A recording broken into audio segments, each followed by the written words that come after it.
ও জানেরা মনে রাখো, আল্লাহর নবী জানিয়েছেন, আল্লাহর হাবিব জানিয়েছেন, আল-আমিলুনা কুল্লুহুম হালিকুন, প্রত্যেকটা আমলকারী ধ্বংস হয়ে যাবে, প্রত্যেকটা আমলকারী নিস্তেনাবুদ হয়ে যাবে, প্রত্যেকটা আমলকারী ধ্বংস হয়ে যাবে, ইল্লাল মুখলিসুন, বেঁচে যাবে তারা যাদের অন্তরটা হলো খালেস, খালেস অন্তরে, খালেস অন্তরে, খালেস অন্তরে আল্লাহকে চাই, আল্লাহকে ডাকে, খালেস অন্তরে আল্লাহকে ডাকে, ওই ব্যক্তিটা বেঁচে যাবে। আরো জোরে বলেন সুবহানাল্লাহ। তাহলে আমল করলেই নাজাত হবে না। আমার অন্তর যদি না চায় তো আমল করে কি লাভটা কি হবে? কিরকম হয়েছে জানেন? মুখে আল্লাহ আল্লাহ আল্লাহ আল্লাহ আল্লাহ আল্লাহ, পিছনে সুদ সুদ সুদ সুদ সুদ, এরকম হচ্ছে। এ আমল নাজাত দেবে না। অন্তর লাগবে আপনার একটা খালেস অন্তর, সুন্দর একটা অন্তর লাগবে। কারণ আল্লাহ বলেছেন আইয়ুকুম আহসানু আমালা, আল্লাহ বলেছেন আইয়ুকুম আহসানু আমালা, আমি ভালো সুন্দর আমলের পরীক্ষা করব, যে বান্দাকে পৃথিবীতে পাঠিয়েছিলাম কে কত সুন্দর আমল ভালো আমল করেছে। আল্লাহ কি বেশি করেছে? মজলিস বেয়াদবি করেন না, আপনাদের কথা যেন আমার কানের আওয়াজে না আসে। ধীর ঠান্ডা মস্তিষ্কে বুঝুন। যে কথা বোঝাচ্ছিলাম, আল্লাহ কি বলেছেন যে বেশি আমল দরকার? আল্লাহ কি বলেছেন? ভালো আমল দরকার। আহসানু আমালা, ভালো আমল। যদি বেশি আমল বলতো, ওই শবে বরাতের রাত করে কি 100 রাকাত নামাজ আছে না, সব করামি ফাজলামি করার জায়গা পায় না। একটু ভালো আমল করার মন মানসিকতা নেই। ও 100 রাকাত নামাজ পড়ে সকালবেলা বাজারে গিয়ে গল্প দিচ্ছে, ঠ্যাং নাড়াচ্ছে আর গল্প দিচ্ছে। কি হলো? খালেস অন্তর নিয়ে আল্লাহর নবীর মহব্বত অন্তরে পয়দা করতে হবে, আর ওই অন্তরটাই আল্লাহর কাছে কবুলিয়াত অন্তর। একবার খুশি হয়ে বলেন সুবহানাল্লাহ। ও জানেরা, যুবকেরা, ছেলেরা, বাচ্চারা, ও আমাদের ঘরে মুরব্বি আনেরা, বাবারা, শুনে রাখো বাবা, আমি যে কথা বোঝাচ্ছিলাম, আল্লাহর নবী হযরত আবু বকরের ওই বিশুদ্ধ পায়ের উপরে, বিশ্বকা পায়ের উপরে নিজের জবানের থুথু মোবারক জমনি লাগিয়ে দিলেন। হযরত আবু বকরের পায়ের থেকে বিষ নেমে গেল, হযরত আবু বকরের শরীরটা সবল হয়ে গেল। হযরত আবু বকর গুহার ভিতরে রইলেন। একদিন দুই দিন চলে গেল, যখন সুযোগ পেয়ে গেলেন আল্লাহর নবীকে নিয়ে হযরত আবু বকর মদিনা শরীফে পৌঁছে গেলেন। মদিনার আবালবৃদ্ধ বালিকারা, মদিনার ছোট্ট ছোট্ট মাসুম বাচ্চারা, মদিনার বর্ডার লাগোয়া এলাকাতে, মদিনার বর্ডারের উপরে, বর্ডার থেকে যখন পাহাড়ের চূড়াগুলো দেখা যায়, ওই পাহাড়ের চূড়ার উপরে উঠে হযরত আবু বকর এবং আল্লাহর নবীর জন্য অপেক্ষা আর ইন্তজারে মশগুল। আরো জোরে বলেন সুবহানাল্লাহ। আল্লাহ দুনিয়াটা এমন না এমন? কথা বলে না? আল্লাহ দুনিয়াটা কি এমন না এত বড়? মক্কা শরীফ থেকে রাসূলকে তাড়িয়ে দিলেন, আর মদিনার মানুষেরা নবীকে পাওয়ার জন্য পুরো পাহাড়ের উপরে সারিবদ্ধভাবে দাঁড়িয়ে অপেক্ষা আর ইন্তজার করছেন। খুশি হয়ে বলেন সুবহানাল্লাহ। ও জওয়ানেরা, মনে রাখো, আল্লাহর নবী সাহাবী হযরত আবু বকর বললেন, আমি রাসূলুল্লাহকে নিয়ে যখন মদিনার পথেতে পাড়ি দিলাম, ওই মদিনার আবালবৃদ্ধ বালিকারা, ওই মদিনার আবালবৃদ্ধ বালিকারা, তারা মদিনার বর্ডার লাগোয়া এলাকাতে তারা সারিবদ্ধভাবে দাঁড়িয়ে রয়েছে, সারিবদ্ধভাবে দাঁড়িয়ে রয়েছে। পাহাড়ের উপরে, পাহাড়ের চূড়ায় তারা চুক্তি মেরে দাঁড়িয়ে রয়েছে। আল্লাহর নবীকে অদূর থেকে দেখতে পেলেন। আল্লাহর নবী এবং হযরত আবু বকর টুক টুক টুক টুক হচ্ছে মদিনার আবালবৃদ্ধ বালিকারা সমস্যারে একটা কবিতা তারা পাঠ করেছিলেন।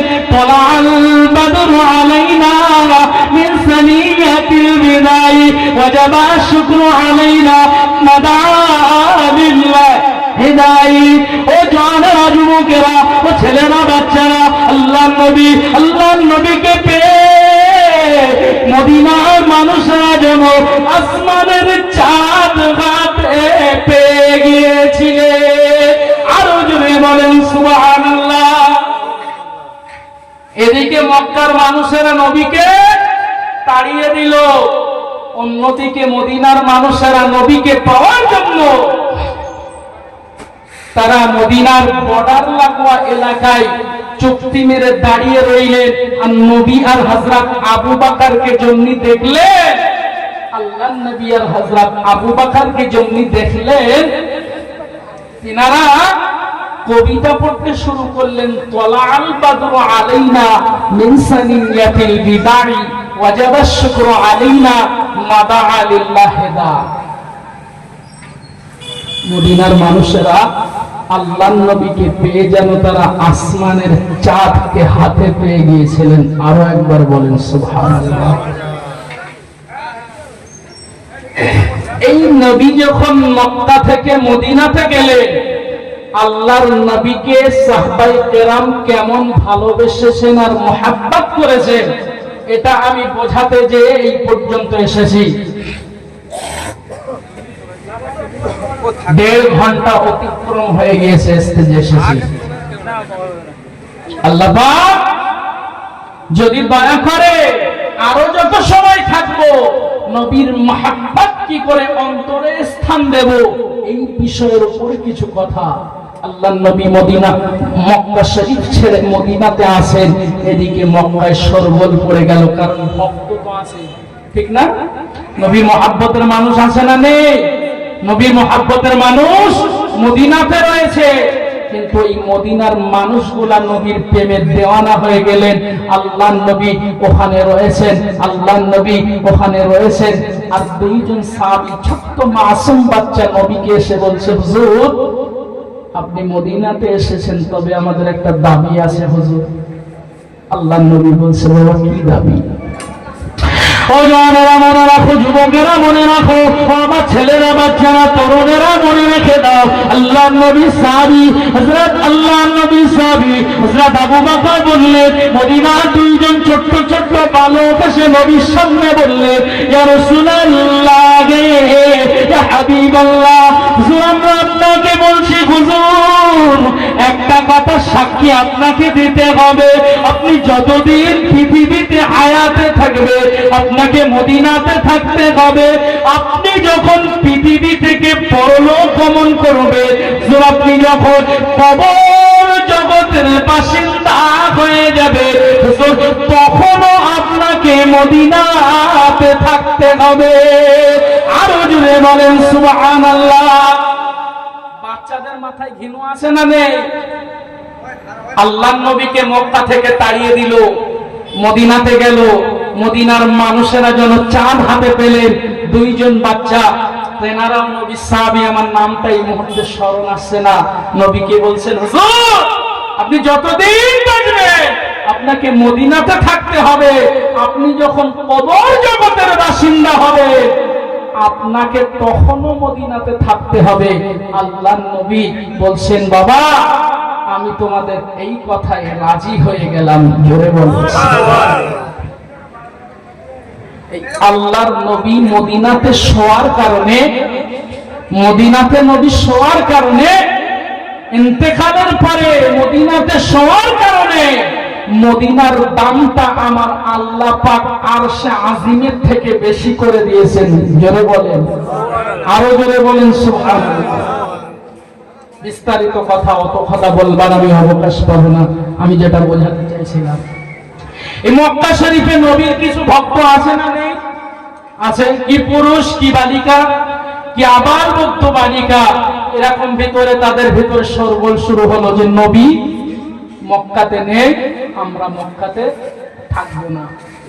নবী মক্কাতে নেই, আমরা মক্কাতে থাকবো না।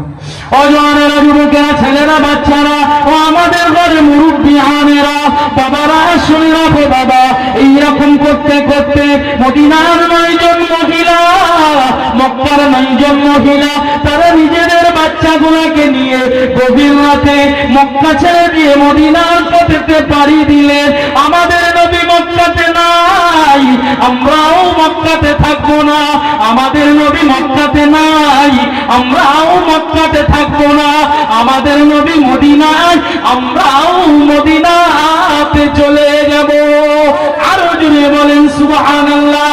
মদিনার এই 9 জন মহিলা নিজেদের কোলে ছোট্ট ছোট্ট মাসুম বাচ্চা, কারো বা কোলে 1 মাসের বাচ্চা, কারো বা কোলে 5 মাসের বাচ্চা, কারো বা কোলে 1 বছরের বাচ্চাগুলোকে নিয়ে তারা যখন মক্কা ছেড়ে দিয়ে মদিনাতে যেতে লাগলেন, এই মক্কা মদিনার বর্ডারে গিয়ে মক্কার বেদী বেঈমান কুফারের কোরাইশরা তারা তাদেরকে ধরে ফেললেন। ধরে বলছে, তোমাদেরকে ছাড়া হবে না, তোমাদের মদিনায় যেতে দেওয়া হবে না।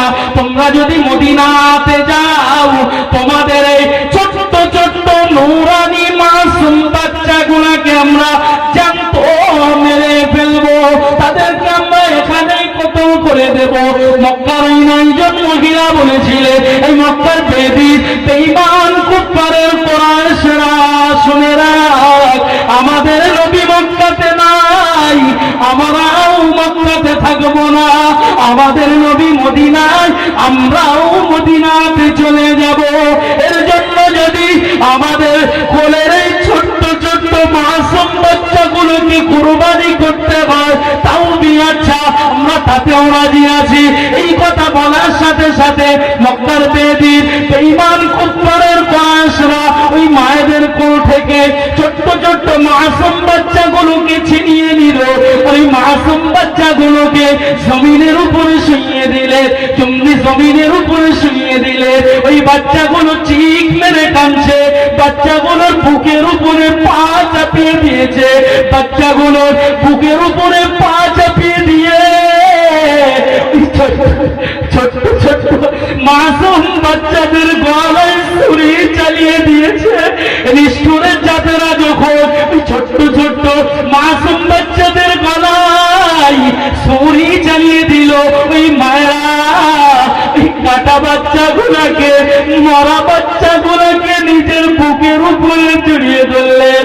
আর একটা কথা বলছেন, বাবারা, কচিরা কচিরা, বাবারা, আজকে নবীর জন্য তোদেরকে কুরবান করে দিলাম, আজকে নবীর জন্য তোদেরকে কুরবান করে দিলাম। আল্লাহ পাক যদি দয়াময় দয়া করে কিয়ামতের দিন তোদের সাথে আমাদের সাক্ষাৎ করে দেবে। আরো যদি বলেন সুবহানাল্লাহ।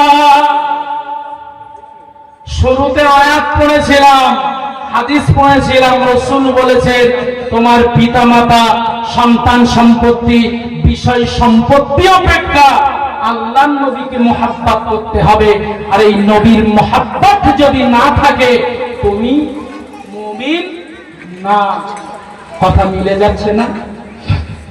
এই 9 জন মহিলা নিজের বিষয় সম্পত্তি ছাড়লেন মক্কায়, ছেড়েছি কিনা?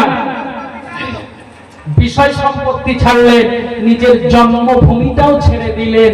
ছোট ছোট মাসুম বাচ্চা, যাদের চেহারা দেখে খিদে লাগে না, এইরকম বাচ্চাগুলোকেও নবীর জন্য কোরবানি করে দিলেন। এই রক্তমাখা শরীর নিয়ে যখন ওই মরুভূমি থেকে মদিনার পথে যাচ্ছেন, মদিনার মানুষগুলো ছাই দিয়ে দিচ্ছে। অজওয়ানেরা মনে রাখো, যুবকেরা মনে রাখো, ছেলেরা, বাচ্চারা, তরুণেরা মনে রাখো, মদিনার মানুষগুলা রক্তমাখা নারীদেরকে দেখে তারা সাইড দিয়ে দেয়। হযরত আবু আইয়ুব আনসারীর বাড়িতে চলে গেলেন। আল্লাহর নবী হযরত আবু আইয়ুব আনসারীর বাড়িতে রয়েছে ওই মক্কার 9 জন নারী, তাদের বুকের উপরে ছোট্ট ছোট্ট মরা বাচ্চাগুলাকে নিয়ে নবীর দরবারে গিয়ে বললেন, আসসালাতু ওয়াসসালামু আলাইকা ইয়া রাসূলুল্লাহ, আসসালাতু ওয়াসসালামু আলাইকা ইয়া হাবিবাল্লাহ। হুজুর, আমরা আপনার প্রেমে মক্কা ছেড়ে মদিনাতে চলে এসেছে হুজুর, আমাদেরকে আপনি একটু মদিনাতে জায়গা করে দেন। আল্লাহর নবী বললেন মা, ও মা, তোমাদের কোলে কেন মরা বাচ্চা, তোমাদের গায়ে কেন খুন, তোমাদের শরীর কেন খুনে ভিজে? আল্লাহর নবী সাহাবীরা বলতে লাগলেন, ইয়া রাসূলুল্লাহ, ইয়া হাবিবাল্লাহ, হুজুর আমরা যখন মক্কা থেকে মদিনাতে আসছিলাম, ওই মক্কার বেদির বেঈমান কুফারের কুরাইশরা তারা আমাদের বাচ্চাগুলোকে নিয়ে ওই জমিনের উপরে দাঁড় করিয়ে দিয়ে শুইয়ে দিয়ে ওদের বুকের উপরে পা চাপিয়ে দিয়ে ওদের গলাগুলো কেটে দিল। ওই মারা বাচ্চাগুলোকে নিয়ে আপনার দরবারে হাজির, হুজুর আপনি আমাদেরকে তাড়িয়ে দেবেন না। আল্লাহর নবী বললেন, মায়েরা, আল্লাহ পাকের এক দরওয়াজা বন্ধ করে দেয় মানুষ, আমার আল্লাহ পাক হাজার রহমতের দরওয়াজা খুলে দেয়। আরো জোরে বলেন সুবহানাল্লাহ। আজকে মক্কা থেকে এরা বিতাড়িত, মক্কা থেকে তাড়িয়ে দিল, সম্পত্তি ছাড়লেন, বিবি বাল বাচ্চা ছাড়লেন, ছোট্ট ছোট্ট মাসুম মরা বাচ্চাগুলোকে নিয়ে নবীর দরবারে হাজির। আল্লাহর নবীর ওই হাদিসের সাথে একটু মিলিয়ে দেখেন। নবী বলেছেন, লা ইউমিনু আহাদুকুম হাত্তা আকুনা হাব্বা ইলাইহি মিন ওয়ালিদিহি ওয়া ওয়ালাদিহি ওয়ান নাসি আজমাইন। তোমরা ততক্ষণ মুমিন হবে না যতক্ষণ না পর্যন্ত তোমরা তোমাদের বিষয় সম্পত্তি, সন্তানাদি, তোমার পিতামাতা অপেক্ষা, তোমার নিজের জান অপেক্ষা রাসূলকে ভালো না বাসতে পারবে। একবার খুশি হয়ে বলেন সুবহানাল্লাহ। সর্বোপরি সময় অতি স্বল্প, আমি আপনাদের কাছে কিছু আবদার করছি।